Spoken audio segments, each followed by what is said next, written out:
तो आज हम लोग बात करेंगे इलेक्ट्रिक फ्लक्स और गॉस लॉ के बारे में। ठीक है, ये थोड़ा चैप्टर बड़ा है, ये चैप्टर 1 के अंदर ही है, चैप्टर नहीं है बल्कि चैप्टर का सब सेक्शन है, टॉपिक है ये electric flux and Gauss law. ठीक है, तो इससे पहले फ्लक्स को समझने से पहले, गॉस लॉ को समझने से पहले हमें एरिया वेक्टर समझना पड़ेगा।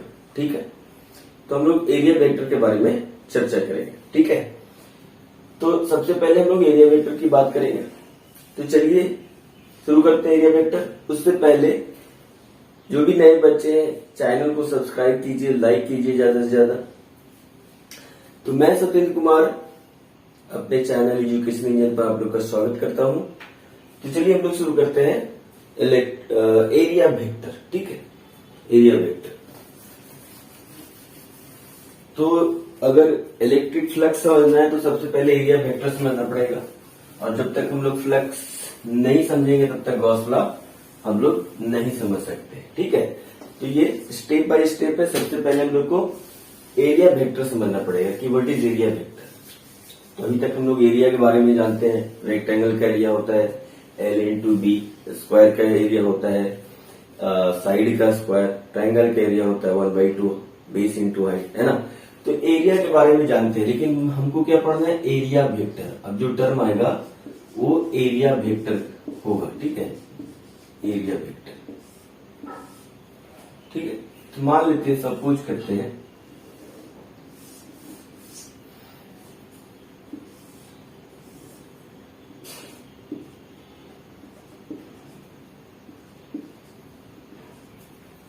एक सर्कल है जिसका रेडियस, जिसका सेंटर एक्स एक्सिस पे है और रेडियस आर है। तो अगर हम पूछे आपसे कि बताओ इसका एरिया क्या होगा, तो एरिया क्या बोलिएगा आप लोग, क्या बोलेंगे बच्चों आप लोग? एरिया क्या होता है, पाई आर स्क्वायर। सर्कल का एरिया क्या होता है, पाई आर स्क्वायर। तो ये हो जाएगा सिंपल सा पाई आर स्क्वायर। लेकिन अगर हम बोले एरिया वेक्टर बताओ इसका एरिया वेक्टर, यानी कि एरिया वेक्टर, तो क्या होगा? तो देखो बच्चे, यहाँ पर डायरेक्शन वेक्टर में क्या होता है, मैग्नीट्यूड होता है और डायरेक्शन होता है ना। तो मैग्नीट्यूड तो हो गया पाई आर स्क्वायर। अब डायरेक्शन कैसे लेंगे, ये देखो। अगर मान लो कोई व्यूअर इधर हो, इधर से देख रहा हो इस सर्कल को, है ना, इधर से देख रहा हो, तो जिधर से भी देख रहा हो उसके तरफ क्या लेंगे, यहाँ पर परपेंडिकुलर लेंगे, सरफेस के परपेंडिकुलर। ऑलवेज ध्यान रखना है एरिया वेक्टर क्या होगा, एरिया वेक्टर का जो डायरेक्शन होगा, direction of area vector is normal to the plane surface, है ना। तो एरिया वेक्टर क्या होगा, सरफेस के परपेंडिकुलर होगा।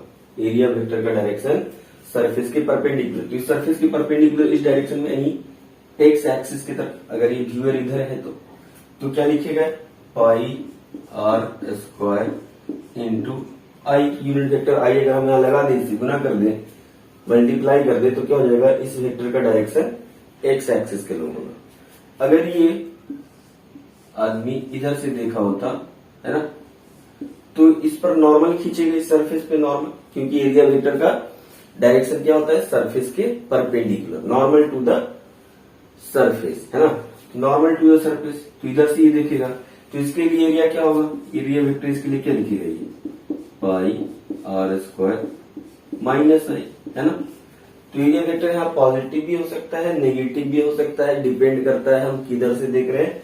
तो इधर से देखेंगे, मैग्नीट्यूड हमेशा पाई आर स्क्वायर होगा, है ना। डायरेक्शन डिपेंड करता है हम किधर से देख रहे हैं। अगर सामने से देख रहे हैं तो सरफेस के परपेंडिकुलर किधर होगा, एक्स एक्सिस की तरफ, और एक्स एक्सिस की तरफ यूनिट वेक्टर हम लोग क्या लेते हैं, आई, है ना। तो यूनिट वेक्टर आई से गुना कर देंगे तो इसका मैग्नीट्यूड बदलेगा भी नहीं और डायरेक्शन किधर हो जाएगा, एक्स एक्सिस की तरफ, है ना। उसी तरह से अगर ये आदमी इधर से देखता, नहीं दूसरे सरफेस से देखता, तो ये एरिया वेक्टर क्या लिखता, एरिया क्या लिखता है, यही लिखता पाई आर स्क्वायर, लेकिन डायरेक्शन किधर होता है इसके लिए, तो सरफेस के परपेंडिकुलर, सरफेस ही है इसके परपेंडिकुलर इस साइड में, है ना। सरफेस ऐसा है, सरफेस ऐसा है ना, हम इधर से देख रहे हैं तो इसके परपेंडिकुलर है ना, सरफेस के परपेंडिकुलर। अब क्या है ये एक्स डैश के अलॉन्ग है, एक्स डैश के अलॉन्ग है ना, तो एक्स डैश के अलॉन्ग क्या लिखते हैं हम लोग, माइनस यूनिट वेक्टर है ना। तो बच्चों इस तरह से हम लोग एरिया का डायरेक्शन लेते हैं, मतलब एरिया का डायरेक्शन क्या होगा, आउटवर्ड नॉर्मल, सरफेस के आउटवर्ड नॉर्मल, आउटवर्ड नॉर्मल। तो यहाँ पर एरिया वेक्टर इधर है तो आउटवर्ड नॉर्मल इधर होगा, लेकिन इस आदमी के लिए वाला सरफेस क्या होगा, इनवर्ड नॉर्मल होगा, इधर अंदर की तरफ इनवर्ड नॉर्मल। तो यहाँ सरफेस ओपन है ना, मतलब सरफेस को हम दोनों तरफ से देख सकते हैं, इसलिए सरफेस को क्या बोला जा रहा है, ओपन सरफेस है, ओपन सरफेस है, ओपन सरफेस। ओपन सरफेस का डायरेक्शन दो तरफ डायरेक्शन हो सकता है, आउटवर्ड नॉर्मल हो सकता है या इनवर्ड नॉर्मल हो सकता है। कहने का मतलब या तो इधर से देखेगा तो इसके सरफेस के परपेंडिकुलर इस डायरेक्शन में, अगर इधर से देखेगा तो सरफेस के परपेंडिकुलर डायरेक्शन में इधर होगा एरिया वेक्टर का डायरेक्शन, ठीक है। तो सरफेस ओपन सरफेस एरिया का डायरेक्शन दो तरफ हो सकता है। अब किधर से देख रहा है, लेफ्ट साइड से देख रहा है, राइट साइड से देख रहा है। लेफ्ट साइड से देख रहा है तो इस तरफ होगा, राइट साइड से देख रहा है तो राइट साइड होगा, है ना। आउटवर्ड नॉर्मल, इधर के लिए आउटवर्ड नॉर्मल, इसी आदमी के लिए इधर क्या होगा, इनवर्ड नॉर्मल। इसके लिए क्या होगा, ये आउटवर्ड नॉर्मल होगा, इधर के इसी आदमी के लिए इधर क्या होगा, इनवर्ड नॉर्मल होगा, है ना। तो ये ओपन सरफेस एरिया का एरिया वेक्टर हम लोग ऐसे लिखते हैं, ठीक है। और कुछ एग्जांपल देखते हैं, जैसे अगर स्क्वायर लेते हैं,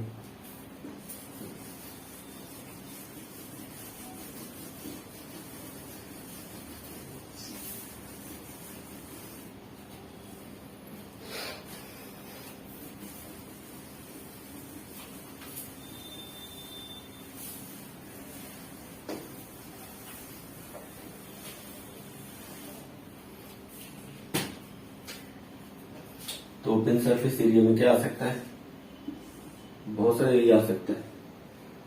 जैसे देखो एक एरिया हम लेते हैं,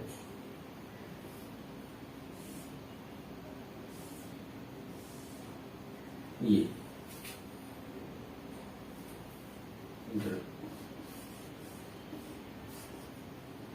वैसा, ठीक है।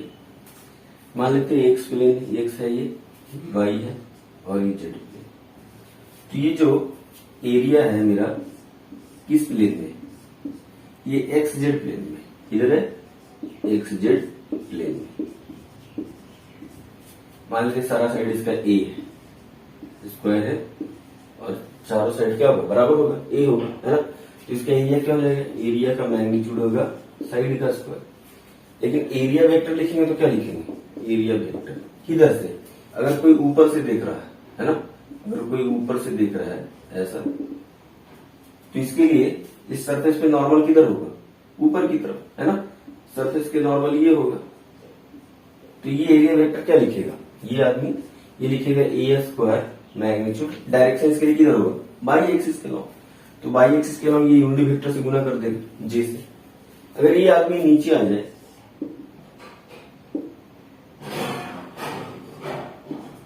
और नीचे से देखेगा तो सरफेस के परपेंडिकुलर नीचे की तरफ, है ना।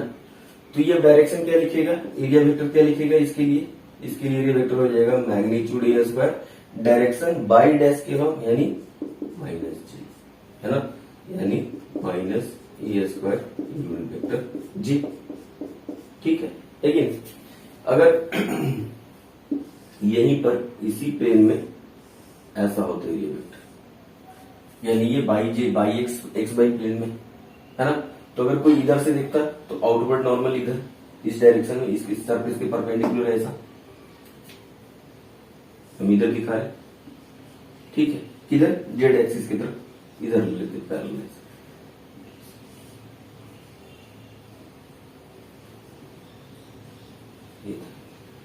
है ना। मान लेते इसका लेंथ एल है और विड्थ बी है, तो इसके एरिया वेक्टर इधर डायरेक्शन से देखते, इधर से देखते तो एरिया वेक्टर क्या लिखते, ए बराबर होता एल इंटू बी, और एरिया वेक्टर क्या होता है इसका, एल इंटू बी, किधर जेड एक्सिस के लॉन्ग, क्या लिखते कि अगर उधर से देखते तो एरिया वेक्टर क्या लिखते, एल इंटू बी माइनस के यूनिट वेक्टर, यानी माइनस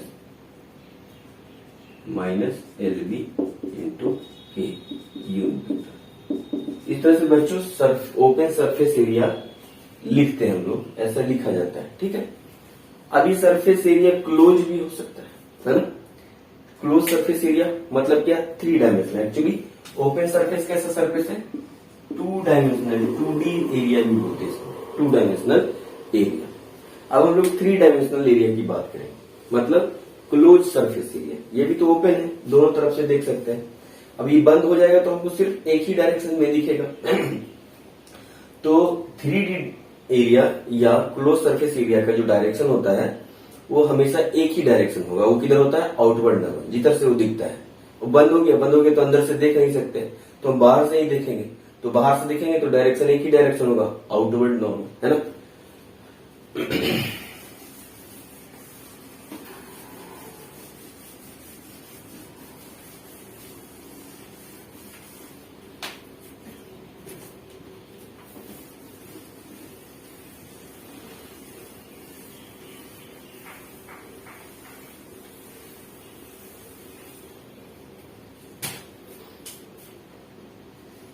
क्लोज सरफेस एरिया या 3 डायमेंशनल एरिया। 3 डायमेंशनल एरिया मतलब स्पेस में एरिया होगा, प्लेन में एरिया नहीं होगा। तो मान लेते हैं कि क्यूब की कल्पना की जाती है, यहां पर एक क्यूब है।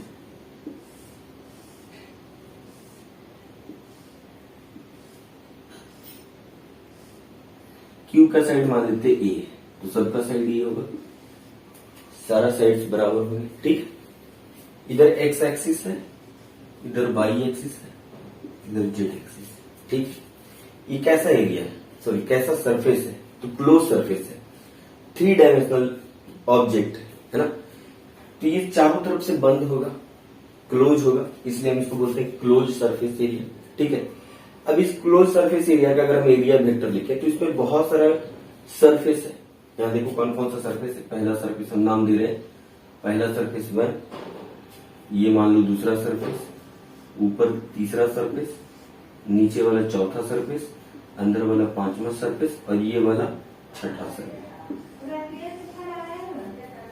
सरफेस। ठीक है, तो यहाँ पर छठा सरफेस, सारा क्या है, सरफेस फ्लैट है। अब देखो क्लोज सरफेस एरिया में भी 2 तरह का एरिया हो सकता है। पहला, एक तो इस तरह का flat surface area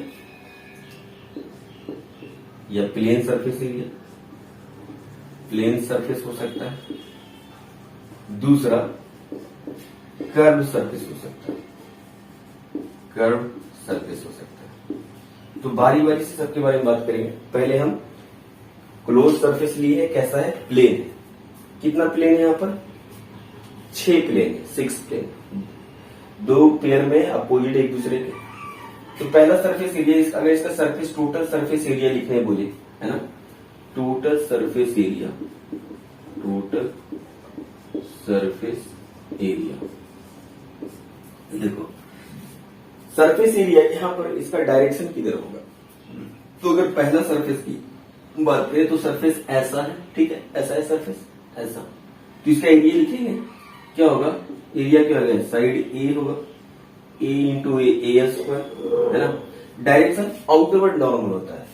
close surface area का डायरेक्शन हमेशा, direction always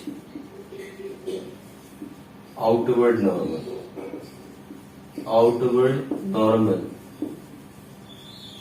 to the surface, surface के परपेंडिकुलर होगा डायरेक्शन। तो सरफेस ऐसा है, डायरेक्शन इधर होगा, परपेंडिकुलर होगा। ए स्क्वायर इसका मैग्नीट्यूड, डायरेक्शन इस डायरेक्शन में एक्स के जस्ट अपोजिट आ रहा है, तो माइनस आई से गुना करेगा, है ना। यहां पर अगर नंबर 2 सरफेस का एरिया लिखने बोले तो नंबर 2 सरफेस का एरिया क्या हो जाएगा, प्लस एरिया हो जाएगा ए स्क्वायर, डायरेक्शन इस डायरेक्शन माइनस आई, सॉरी प्लस आई, इस डायरेक्शन प्लस आई, है ना। तीसरा सरफेस का एरिया लिखने बोले तो क्या लिखेंगे, ए स्क्वायर अभी सरफेस के परपेंडिकुलर होगा, बाई एक्सिस के लो ये परपेंडिकुलर हो जाएगा, इस पर इस डायरेक्शन में परपेंडिकुलर होगा, ठीक है। तो यहां पर किस डायरेक्शन, बाई डायरेक्शन में, तो हम किससे गुना करेंगे, यूनिट वेक्टर जे से, ठीक है। जस्ट इसके अपोजिट 4 नंबर सरफेस का डायरेक्शन क्या होगा, तो सरफेस नीचे से देखा जाएगा और इसके परपेंडिकुलर होगा, है ना। तो मैग्नीट्यूड कितना हो जाएगा, ए स्क्वायर माइनस यूनिट वेक्टर जे, है कि नहीं। 5वां सरफेस एरिया पीछे वाला, उसका भी मैग्नीट्यूड कितना होगा, ए स्क्वायर, है कि नहीं। और डायरेक्शन किधर होगा, सरफेस के परपेंडिकुलर लेकिन पीछे की तरफ, यानी जेड डैश की तरफ, तो क्या लिखेंगे, माइनस यूनिट वेक्टर के, है कि नहीं। अब सामने वाला छठा सरफेस ये, इसका एरिया क्या होगा, इसका भी एरिया सेम होगा, ए स्क्वायर, लेकिन किधर होगा डायरेक्शन, तो इस सरफेस के परपेंडिकुलर, इस सरफेस के परपेंडिकुलर, किधर, जेड एक्सिस की तरफ, तो क्या लिखेंगे, यूनिट वेक्टर के। अगर जोड़े तो टोटल सरफेस एरिया क्या हो जाएगा, 0 हो जाएगा, कट जाएगा, इससे कट जाएगी इससे। लेकिन सरफेस एरिया बोले लिखने के लिए अलग अलग, तो सबका सरफेस एरिया इस तरह से हम लोग लिखेंगे। तो ये हो गया क्लोज सरफेस एरिया में भी प्लेन सरफेस एरिया है, प्लेन एरिया है सबका। अगर कर्व रहा तो कर्व वाला देख लेते हैं।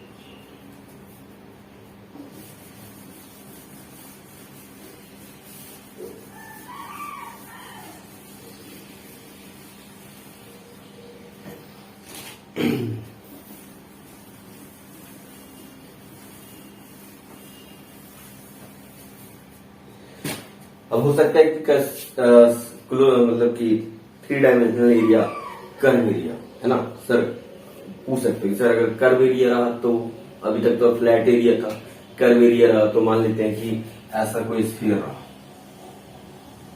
ऐसा स्फीयर रहा, ठीक है, ऐसा कोई स्फीयर हो, देखिए यहाँ इसका सेंटर होगा और ये हो गया इसका रेडियस, ये सेंटर होगा, ठीक है। तो अब इसका सरफेस एरिया क्या होगा, जो कर्व है, हमको तो प्लेन पे आता है लिखना, तो हम क्या करेंगे, छोटा छोटा सरफेस मानेंगे यहाँ पर, छोटा सा छोटा सा छोटा सा छोटा सा इसके ऊपर। तो छोटा सा सरफेस क्या होगा, लगभग फ्लैट होगा, ये फ्लैट होगा उस जगह पे, है ना। तो यहाँ फ्लैट होगा, ये फ्लैट होगा, यहाँ पर अगर टैंजेंट खींच दें तो पॉइंट पर क्या हो जाएगा, फ्लैट होगा, यानी बहुत छोटा होगा, बहुत छोटा एरिया, डीएस। हम लोग छोटा सा एरिया डीएस कंसीडर करेंगे, वेरी स्मॉल एरिया कंसीडर करना है ना सरफेस पे। तो डीएस एरिया बहुत infinite number of DS area मिलेगा, ठीक है। तो किसी भी पॉइंट पर टैंजेंट खींच दो, इस टैंजेंट पर छू के जाने वाला जो लाइन है वहां पर बहुत सा छोटा सा एरिया डीएस ले लो। अब इसके परपेंडिकुलर हम लोग खींच सकते हैं, खींच लिए, तो इस डीएस एरिया का डायरेक्शन हो गया सरफेस के परपेंडिकुलर, तो डायरेक्शन ये हो गया, एरिया हो गया मेरा डीएस, है ना। तो डीएस हो गया, डीएस, ठीक है। डीएस एरिया यहां पर अगर पूछेगा, यहां पर खींचो, छोटा सा डीएस ले लेंगे हम, यहां भी सरफेस के परपेंडिकुलर होगा, लेकिन फिर यहां पर ले लेते हैं, यहां पर भी हम लोग ले सकते हैं छोटा सा डीएस, और डीएस क्या होगा, टैंजेंट के परपेंडिकुलर, ये डीएस का डायरेक्शन हो जाएगा, ये डीएस का डायरेक्शन, डीएस का डायरेक्शन इधर हो जाएगा, है ना। यहां पर डीएस का डायरेक्शन ऊपर की तरफ, रेडियली आउटवर्ड, है ना। यहां पर डीएस ले लेती हूं, डीएस, डीएस,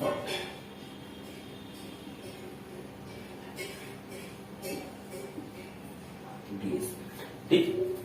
तो इस तरह से हम लोग क्लोज सरफेस का हम लोग सरफेस एरिया हम लोग इस तरह से एरिया वेक्टर इस तरह से हम लोग दिखाएंगे, DS, area DS, radially outward, ठीक है, डायरेक्शन रेडियली आउटवर्ड, ये किधर होगा डायरेक्शन, रेडियस के अलाउंग आउटवर्ड, रेडियली आउटवर्ड होगा, है ना। तो जहां भी कर्व सरफेस कोई भी है, तो स्फीयर हो गया, अगर कर्व सरफेस ऐसा होता और ये 3 डायमेंशनल होता, तो जहां भी बोलेगा यहां पर एरिया वेक्टर किधर होगा, तो इस सरफेस पे एक टैंजेंट खींच लो, ये डीएस एरिया हो जाएगा, इसका डायरेक्शन सरफेस पे क्या हो जाएगा, परपेंडिकुलर, ये डीएस हो जाएगा, है ना। यहां पर अगर बोले, ठीक है, यहां पे एक परपेंडिकुलर लाइन खींचेंगे, सॉरी यहाँ पर डीएस एरिया सरफेस के परपेंडिकुलर अंदर, देखो सरफेस एरिया अंदर नहीं है, ऐसा नहीं किया टैंजेंट की तो नीचे खींच देंगे, नीचे अंदर नहीं, सिर्फ आउटवर्ड नॉर्मल होगा, डायरेक्शन हमेशा क्या होगा, आउटवर्ड नॉर्मल, इसमें डायरेक्शन आउटवर्ड नॉर्मल, नॉर्मल होगा सरफेस का, लेकिन किधर, बाहर की तरफ, आउटवर्ड नॉर्मल, ठीक है। ये हो गया क्लोज सरफेस एरिया, यानी 3 डायमेंशनल। यहां पर बोलेगा, यहाँ पर टाइनेट खींच करके डीएस एरिया कंसीडर करते हुए इस पर परपेंडिकुलर लाइन की डायरेक्शन हो जाएगा डीएस, है ना। यहां पर अगर बोले,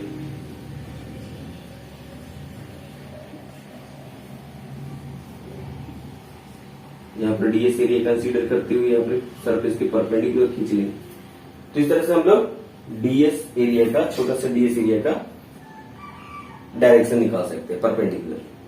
डीएस ही लेंगे यहाँ पर, क्योंकि सरफेस कर्व है, तो छोटा सा सरफेस क्या होगा, फ्लैट होगा, और फ्लैट सरफेस एरिया पर ही हम लोग नॉर्मल खींच सकते हैं, इसलिए छोटा सरफेस डीएस लेते हैं ताकि हम उसको नॉर्मल खींच सके, और यहाँ पर डीएस का डायरेक्शन नॉर्मल हो जाएगा। तो यह हर पॉइंट पे क्या हो रहा है, डीएस पर नॉर्मल ले रहे हैं, है ना। सरफेस की किसी भी पॉइंट पर एक छोटा सा एरिया लेंगे और उस पर परपेंडिकुलर लाइन खींचेंगे, क्योंकि छोटा सा एरिया क्या होगा, लगभग फ्लैट होगा, है ना। तो ये मेरा था एरिया वेक्टर, ठीक है। अब बात करेंगे हम लोग फ्लक्स की बात करेंगे, है ना। तो एरिया वेक्टर के बिना हम लोग फ्लक्स डिफाइन नहीं कर सकते। तो बच्चों ये तो क्लोज सरफेस एरिया जो कि कर्व था, है ना। कभी कभी क्या होगा, क्लोज सरफेस एरिया होगा, कर्व सरफेस एरिया भी होगा उसमें, और फ्लैट सरफेस एरिया होगा। जैसे एक एग्जांपल लेते हैं,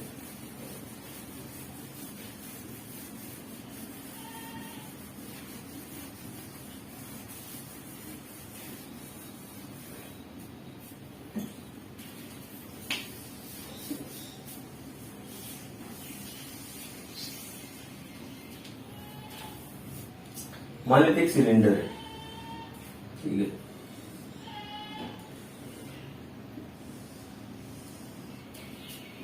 अगर ध्यान दे तो ये सिलेंडर 2 तरह के सरफेस से बना हुआ है। एक तो पहला इधर वाला सरफेस फ्लैट है, प्लेन सरफेस है, प्लेन सरफेस। यहां ये भी सरफेस भी क्या है, प्लेन है, प्लेन सरफेस है। लेकिन ये जो सरफेस है ना, ऐसा सरफेस, ये कर्व सरफेस है। ये क्या है, कर्व सरफेस। यहां पर क्या करेगा, अगर हम इसको एरिया वेक्टर लिखेंगे तो कैसे लिखेंगे, तो इन दोनों फ्लैट सरफेस का एरिया निकल जाएगा। मान लीजिए रेडियस है ये r, एरिया क्या हो जाएगा इसका, पाई आर स्क्वायर, है ना।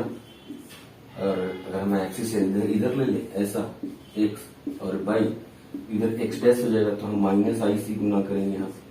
इसके लिए भी एरिया क्या होगा, 5 पाई आर स्क्वायर, और यूनिट आई से हम मल्टीप्लाई करना होगा, ठीक है। कर्व सरफेस एरिया पर सभी जगह पर छोटा छोटा हमको एरिया कंसीडर करना पड़ेगा, डीएस।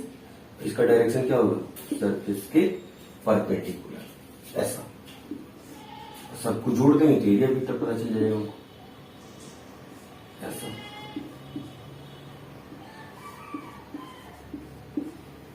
इस पूरे सरफेस का मैग्नीट्यूड क्या होगा, तो 2 पाई आर, मान लो ये लेंथ एल है, तो 2 पाई आर इसका लेंथ हो जाएगा, काट दे इसको, तो 2 पाई आर ऐसा एक रेक्टेंगुलर प्लेट बनेगा, जिसका लंबाई क्या होगा, इसको ऐसे खोल दे, काट करके ऐसे खोल दे, तो ये 2 पाई आर के बराबर हो जाएगा, 2 पाई आर, ठीक है, 2 पाई आर। और ये लेंथ एल के बराबर होगा ये, तो ये क्या हो जाएगा, 2 पाई आर। तो इसका एरिया का मैग्नीट्यूड अगर 2 पाई आर है, लेकिन प्रत्येक जगह पर डीएस का क्या हो रहा है, डायरेक्शन एरिया वेक्टर का बदल रहा है। तो अकॉर्डिंग टू क्वेश्चन हम लोग ये डिसाइड करेंगे, ठीक है। तो ये मेरा रहा एरिया वेक्टर हम लोग का समाप्त हो गया। अब हम लोग बात करेंगे इलेक्ट्रिक फ्लक्स, ठीक है।